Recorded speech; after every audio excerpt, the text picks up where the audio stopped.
भाजपा जल्द करेगी लोकसभा प्रत्याशियों का ऐलान। 26 फरवरी को होगी राज्य संसदीय बोर्ड की बैठक। केंद्रीय पार्लियामेंट्री बोर्ड लगाएगा नामों पर मुहर।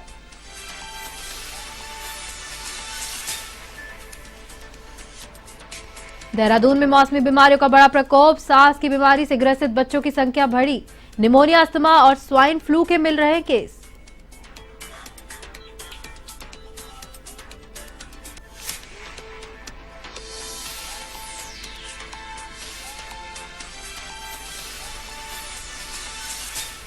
गुलदार की खबरों से लोगों में दहशत। वन विभाग को नहीं मिली कामयाबी। गुलदार को पकड़ने के लिए वन विभाग की टीम कर रही प्रयास।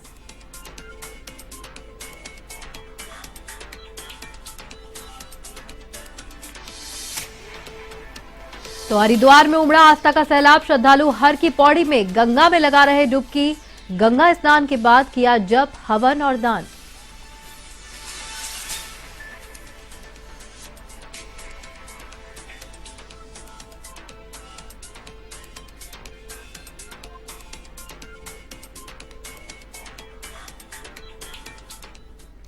नमस्कार, आप देख रहे हैं एवन उत्तराखंड और मैं हूं आपके साथ स्फूर्ति सिंह।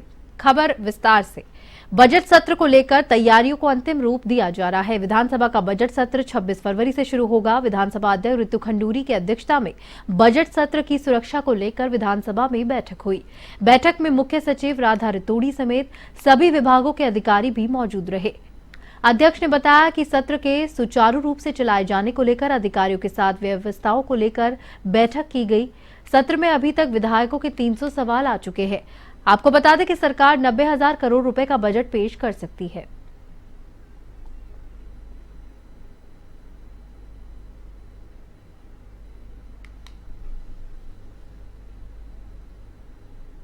उत्तराखंड विधानसभा का बजट सत्र 26 फरवरी से शुरू हो रहा है। वित्त एवं संसदीय कार्य मंत्री प्रेमचंद अग्रवाल ने कहा कि पीएम मोदी के 4 विजन को लेकर बजट को प्रमुखता दी जाएगी।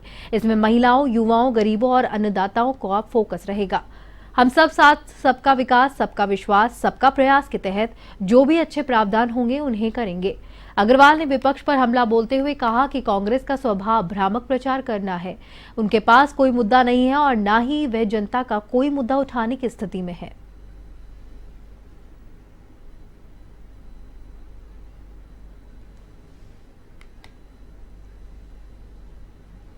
ये बजट हम लोग उत्तराखंड के विकास के लिए, उत्तराखंड के समग्र विकास के लिए हम लोग इस बजट में प्रावधान कर रहे हैं। आप जानते हैं कि जिस प्रकार से हमारे माननीय प्रधानमंत्री जी ने एक विषय रखा है, एक मूल मंत्र है सबका साथ, सबका विकास, सबका विश्वास और सबका प्रयास।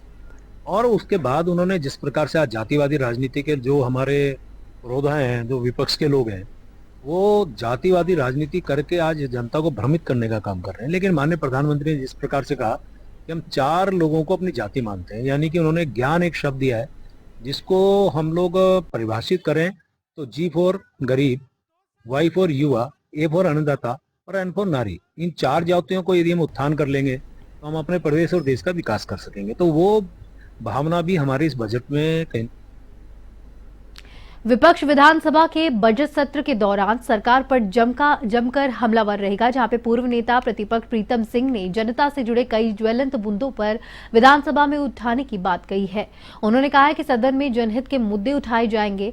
पूर्व नेता प्रतिपक्ष ने कहा कि सरकार बजट सत्र को लंबा रखे। कार्य मंत्रणा समिति से इस्तीफा देने की बात पर पूर्व नेता प्रतिपक्ष ने सरकार पर कई गंभीर सवाल उठाए और कहा कि जब पिछले सत्र को ही जारी रखा तो संसदीय परंपराओं के तहत कार्य होना चाहिए।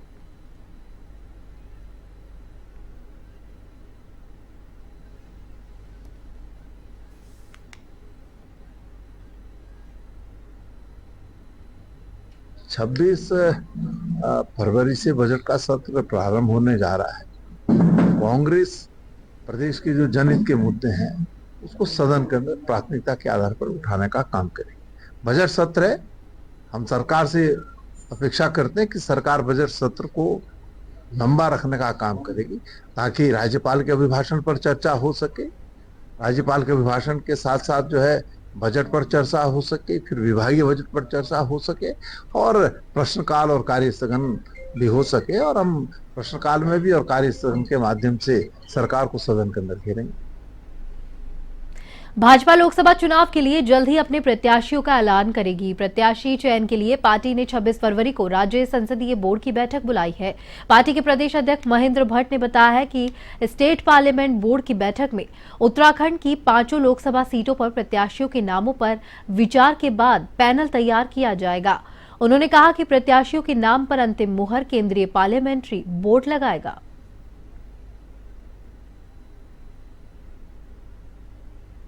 हमने हर लोकसभा के प्रेक्षक तय कर दिए हैं। उन प्रेक्षकों को बता दिया है कि उनको किन लोगों से बातचीत करते हुए और पैनल फिर वो भेजेंगे।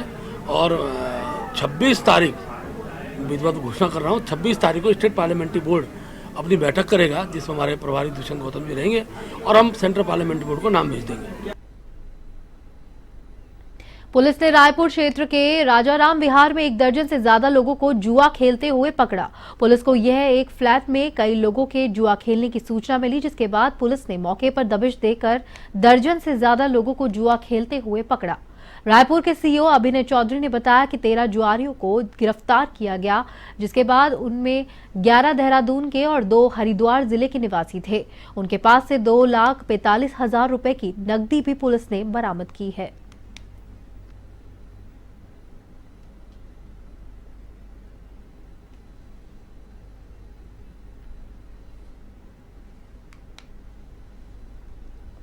सूचना हमें मिली कि एक फ्लैट में जो है बहुत काफ़ी सारे लोग हैं और वो जो अनैतिक क्रियाकलाप हैं और जुआ हैं उस चीज़ में संलिप्त हैं। तो इसमें मेरे निर्देशन में ही एक टीम बनाएगी और उसमें हमने फिर जो शहजारा रोड राजाराम विहार है वहाँ एक फ्लैट में हमने छापेमारी की और वहाँ पे हमें 13 लोग जो हैं वो जुआ खेलते हुए रंगे हाथों हमारे द्वारा पकड़े गए। फिर उनसे 2,45,000 रुपये कैश की भी बरामदगी हुई। तो जिनमें से 11 लोग देहरादून के हैं और 2 लोग हरिद्वार के हैं और सबको गिरफ्तार करके जेल। ऋषिकेश में पुलिस ने स्कूटी चोरी करने वाले युवक को गिरफ्तार कर लिया है। आरोपी के कब्जे से चोरी हुई स्कूटी भी बरामद की। स्कूटी एम्स चौकी क्षेत्र अंतर्गत आवास विकास में चोरी हुई थी। एम्स चौकी प्रभारी वीरेश कुमार ने चेकिंग के दौरान पशुलोक क्षेत्र से चोरी हुई स्कूटी सहित आरोपी को गिरफ्तार किया है। आरोपी की पहचान मोहित निवासी भरत विहार के रूप में हुई।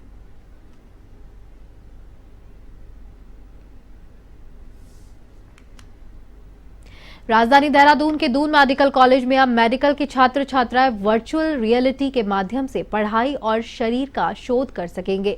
दून मेडिकल कॉलेज में स्वास्थ्य और चिकित्सा शिक्षा मंत्री डॉक्टर धन सिंह रावत ने 3D कैडवियर यानी कि वर्चुअल रूपक शव के लिए प्रशिक्षण देने की शुरुआत की है, जिसके जरिए अब सभी बिना किसी शव के वर्चुअल माध्यम से शरीर के अंगों को समझ सकेंगे।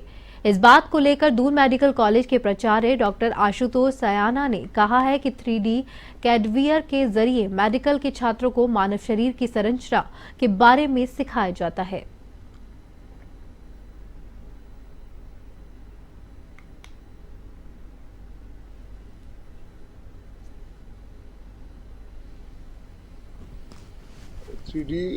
वर्चुअल कैडेवर जिसका कि कल ही माननीय चिकित्सा स्वास्थ्य एवं चिकित्सा शिक्षा मंत्री जी के द्वारा इसका शुभारंभ किया गया।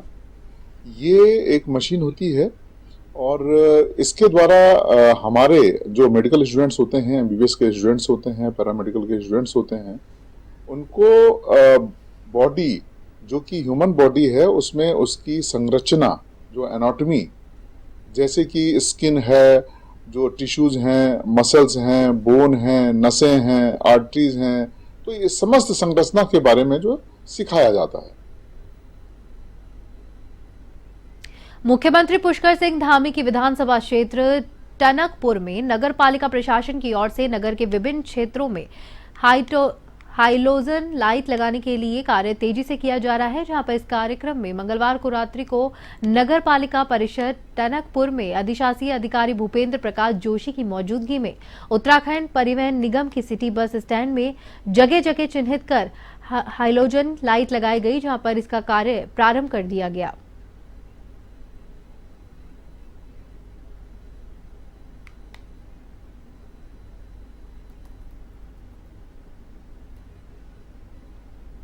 मुझे जानकारी ईओ साहब के माध्यम से मिली है। मैं सर्वप्रथम नगर पालिका को इसके लिए धन्यवाद देना चाहूँगा कि उनके द्वारा बस स्टेशन परिसर में ये बहुत अच्छा कार्य किया जा रहा है और इससे जनता को बहुत सुविधा मिलेगी और रोशनी अधिक होने से किसी के सामान की चोरी चकारी और किसी भी तरह की असुविधा यात्री को नहीं होगी और परिसर में रोशनी होने के कारण सभी यात्री सुरक्षित रहेंगे।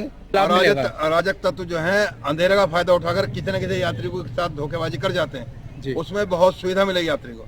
और कुछ ऐसे भी लोग हैं जो बस स्टेशन परिसर को गंदा करने में कामयाब हो जाते हैं, उनको भी डर रहेगा, वो इस तरह की बस स्टेशन परिसर में किसी भी तरह की। मौसम में बदलाव के चलते देहरादून में दून चिकित्सालय के बाल रोग विभाग की ओपीडी में सांस की बीमारी से ग्रसित बच्चों की संख्या भी बढ़ गई है। सांस की दिक्कत की वजह से अस्पताल के बाल रोग विभाग में ज्यादातर बच्चे निमोनिया, अस्थमा, स्वाइन फ्लू के केस मिल रहे हैं। इस बात को लेकर बाल रोग विभाग के associated professor doctor Ashok Kumar ने बताया, सरकार की गाइडलाइन के अनुसार सभी बच्चों के स्वाइन फ्लू के टेस्ट किए जा रहे हैं, जिनमें 5 से 7 बच्चे स्वाइन फ्लू के पाए गए।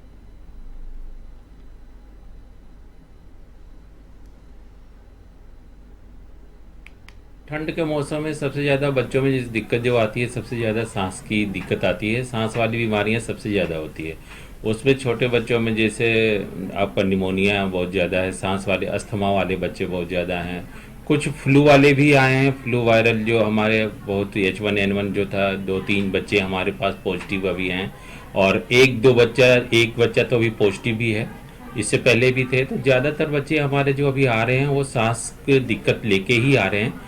रुद्रपुर शहर की शक्ति विहार कॉलोनी में सड़क के लोकार्पण का शिलापाट को शिफ्ट करने को लेकर वर्तमान मेयर रामपाल सिंह और कांग्रेस महानगर अध्यक्ष सीपी शर्मा आपस में भिड़ गए। मामला इतना बढ़ गया कि दोनों के समर्थकों के बीच में भी पथराव हो गया। बताया जाता है कि इस दौरान दोनों नेता ही घायल हुए। जानकारी के अनुसार शक्ति विहार कॉलोनी में विधायक निधि से मुख्य द्वार का निर्माण करवाया जा रहा है, जिसका शिलापाट मुख्य गेट के पास ही लगा है। पिछले कुछ दिनों से सोसाइटी के व्हाट्सएप ग्रुप में शिलापाट के हटाए जाने के लिए एक मुहिम चलाई गई थी और सोसाइटी के अध्यक्ष और कांग्रेस महानगर अध्यक्ष सीपी शर्मा ने शिलापाट के हटाने के लिए एक मजदूर को भेजा, जहां पर मेयर रामपाल को इसकी जानकारी मिली है तो वे अपने समर्थकों के साथ मौके पर पहुंचे। इसके बाद मौके पर कांग्रेस महानगर अध्यक्ष सीपी शर्मा को बुलाया गया, जिसके बाद दोनों के बीच गाली गलौज शुरू हो गया, जो कि बाद में मारपीट में तब्दील हुआ। इसके बाद में मेयर के साथ मौजूद उनके समर्थकों ने सीपी शर्मा की जमकर पिटाई की।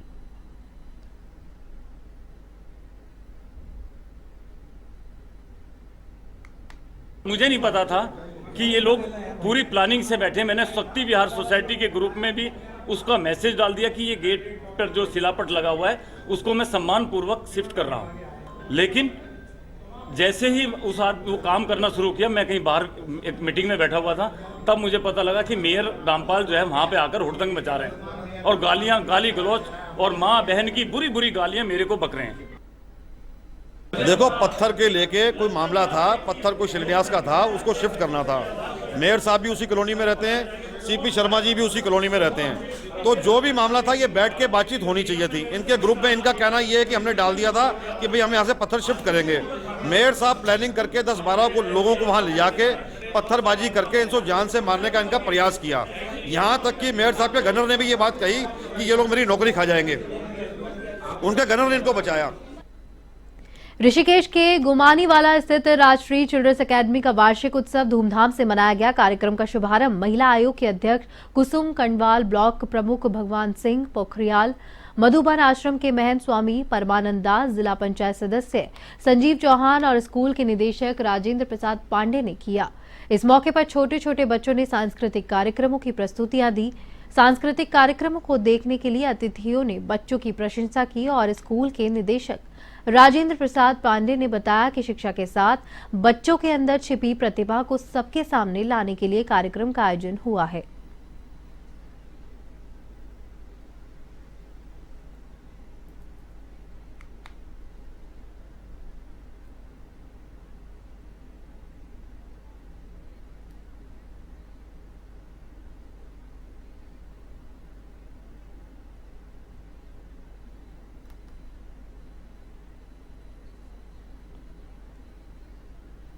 भीमताल के विभिन्न सामाजिक संगठनों ने उत्तराखंड जल संस्थान महाप्रबंधक के कार्यालय में भीमताल नगर में हो रहे जल आपूर्ति को समस्या को लेकर कुमाऊं कार्यालय के महाप्रबंधक के साथ में वार्ता की। साथ ही उन्होंने नगर में लगे वाटर पंप को ठीक कराने के साथ ही विद्युत आपूर्ति के लिए अधिक लोड देने की गुजारिश भी की।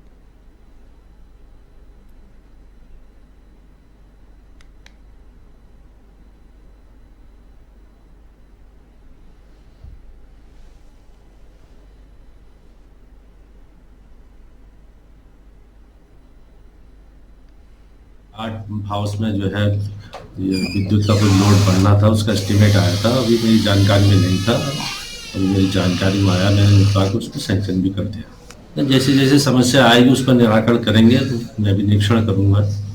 अभी तो फिलहाल वाटर सप्लाई ठीक ही चल रही है। अभी कुछ ब्लॉक की जो शिकायत की है लोगों ने कि ब्लॉक में कुछ प्रेशर की कमी आ रही है, तो उसमें देखना। राजधानी देहरादून में गुलदार का दहशत देखने को मिला है, जिससे पकड़ने में उत्तराखंड वन विभाग अभी तक कामयाब नहीं हो सका है। वहीं गुलदार के पकड़ने में न आने में गुलदार बाहुल्य क्षेत्रों में अभी भी दहशत का माहौल बना हुआ है। इस बात को लेकर डीएफओ मसूर वैभव ने कहा है कि मानव वन्य जीव संघर्ष की घटनाओं के होने के बाद हमारा 24 लोगों का दल निरंतर गुलदार को पकड़ने के लिए प्रयासरत है।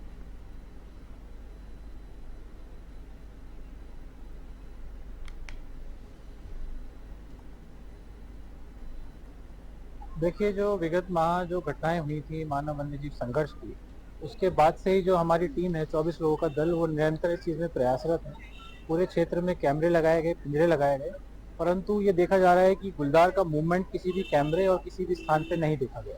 तो संभवतः जो क्षेत्रीय कर्मचारी हैं उनके द्वारा जो गुलदार के संघर्ष की रोकथाम हेतु जो प्रयास किए जा रहे हैं, जो झाड़ियों को कई जगह कटवाया गया है, लोगों को जागरूक किया गया है, कई जगह पटाखे वगैरह जो छोड़े गए हैं, तो संभवतः उस जो गतिविधियां हैं उनकी वजह से गुलदार का मूवमेंट जो है वो ऐसा प्रतीत होता है कि वन क्षेत्र की ओर हो चुका है।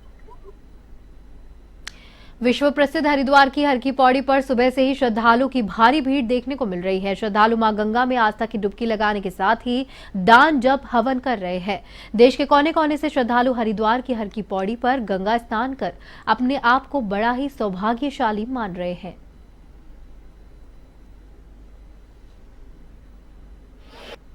यहाँ हर की पौड़ी पर जो ब्रह्मकुंड में स्नान होता है उसका बहुत महत्व है, विशेष रूप से माघ पूर्णिमा में। और इसीलिए ये पितरों के लिए, पितरों की शांति के लिए, अपने कुल की वृद्धि के लिए और जो भी मनोकामनाएं होती हैं जो मन में लेके आते हैं भक्तगण, उनकी सभी मनोकामना माँ गंगा पूरी करती है। इसी भावना के साथ में लोग यहाँ आते हैं और वही लेकर के हम भी आज यहाँ पर हैं। माँ की आरती में शामिल हुए, प्रातःकाल आरती का और भी अधिक आनंद आया। और आज जो माघ पूर्णिमा का स्नान है और बहुत अच्छा माँ का जल है, और इस पवित्र स्नान में होकर के जो हमने आनंद लिया वो बहुत ही एक अवर्णनीय पल रहा। टनकपुर के खनन वाहन स्वामियों ने पूर्णागिरी तहसील में एसडीएम आकाश जोशी से मुलाकात की। वाहन स्वामियों ने अपनी समस्याओं को रखते हुए ज्ञापन सौंपा, जिसमें क्रैशर स्वामी पर आरोप लगाते हुए कहा गया कि टनकपुर क्रैशर द्वारा शारदा खनन वाहन स्वामियों का शोषण किया जा रहा है। मां शारदा खनन यूनियन अध्यक्ष अमन ठाकुर ने बताया कि कुमाऊं स्टोन क्रैशर और शारदा स्टोन क्रैशर स्वामियों के साथ शारदा खनन यूनियन वाहन स्वामियों के बीच बैठक हुई है। 56 रुपए प्रति क्विंटल खनन सामग्री का रेट तय हुआ था और बीच में ही कुमाऊं स्टोर क्रैशर की भार क्षमता समाप्त हो गई थी। इसका फायदा उठाने के लिए यहां पर मीटिंग की गई, जहां पर स्टोन क्रैशर मालिक ने खनन सामग्री का 50 रुपए प्रति क्विंटल रेट कर दिया। इस कारण खनन वाहन स्वामियों ने बहिष्कार करते हुए खनन कार्य को बंद कर दिया। ठाकुर ने बताया कि रविवार तक क्रैशर द्वारा हमें खनन सामग्री का पूर्व निर्धारित मूल्य 56 रुपए प्रति क्विंटल नहीं दिया गया तो सोमवार से आंदोलन करेंगे। ज्ञापन देने का कारण हमारा यही है कि जो हमारा खनन कार्य शुरू होने से पहले हमने तहसील में एडीएम साहब के साथ बैठक की थी, उसमें कृष्ण स्वामी भी मौजूद थे।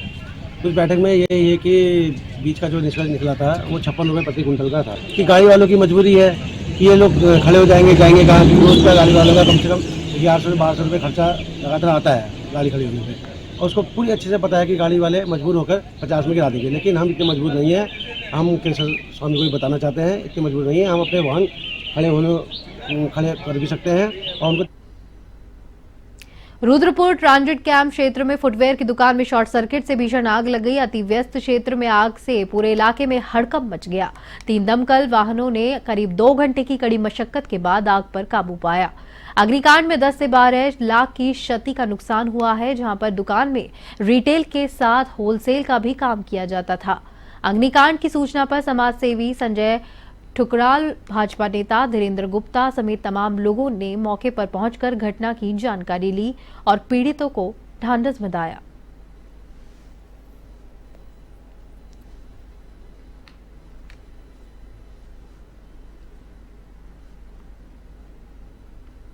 और इसी के साथ इस बुलेटिन में फिलहाल के लिए इतना ही। मुझे दीजिए इजाजत। नमस्कार।